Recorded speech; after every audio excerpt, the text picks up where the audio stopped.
अम्मा जाने तो हम तो समझे थे कि केदारनाथ वो जगह है जहां इंसान दुनियादारी छोड़कर महादेव की शरण में जाता है, लेकिन अब तो वहां इंसान महादेव को ढूंढने कम और अपने फोन के लिए परफेक्ट एंगल ढूंढने ज्यादा जा रहा है। अच्छा। भक्ति अब दिल से नहीं सीधे इंस्टाग्राम के एक्सप्लोरर पेज से निकल रही है। गजब हाल ये है कि चर्चा दर्शन की नहीं है, चर्चा ये है कि हेलीकॉप्टर की खिड़की वाली कैसी रील बनेगी। बात तो सही है। बाबा भोलेनाथ भी ऊपर बैठे सोच रहे होंगे कि भाई ये भक्त झोली फैलाने आया या ट्राइपॉड सेट करने। श्रद्धा इतनी डिजिटल हो गई कि अब तो नंदी के कान में लोग अपनी मन्नत नहीं बल्कि अपना इंस्टाग्राम हैंडल बताकर आते हैं कि बाबा फॉलोवर्स बढ़वा देना। अभी अपनी शादी की 40वीं सालगिरह पर पत्नी प्रीति अडानी के साथ गौतम अडानी बाबा केदार का जलाभिषेक कराए। अब उनका देखा देखी भीड़ और बढ़ेगी। अच्छा। जैसे कि गौतम अडानी ने अपनी मेहनत से नहीं सिर्फ दर्शन कर करके सब कुछ हासिल किया है। पुराने जमाने में लोग जाते थे, तपस्या करते थे ताकि मन शांत हो। अब केदारनाथ जाने का मतलब है एक महंगा जैकेट, काला चश्मा और बैकग्राउंड में देवा देवा वाला गाना।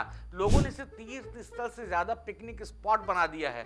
मंदिर की सीढ़ियों पर बैठकर कोई ध्यान नहीं लगा रहा है, सब ये देख रहा है कि धूप चेहरे पर ठीक से आ रही है या नहीं। बात तो सही है। पिछले 2-3 सालों में जो हमने देखा वो आध्यात्म तो कतई नहीं था।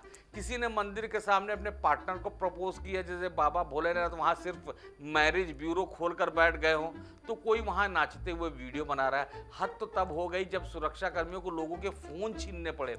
अम्मा जाने तो जिस जगह पर ऑक्सीजन कम है वहां लोग व्यूज के लिए अपनी सांसें फुला रहे हैं। क्या फायदा ऐसी यात्रा का कि जहां महादेव तो कैमरे के पीछे रह गए और आपका अहंकार कैमरे के सामने।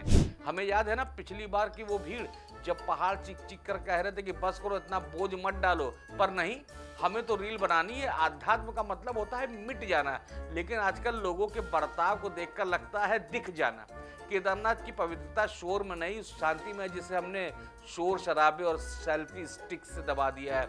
हम तो सबसे यही कहेंगे कि जब केदारनाथ पहुंचे तो मन में पवित्रता लेकर जाएं और वहां आध्यात्मिक माहौल बनाए रखें। नमस्कार, हर हर महादेव।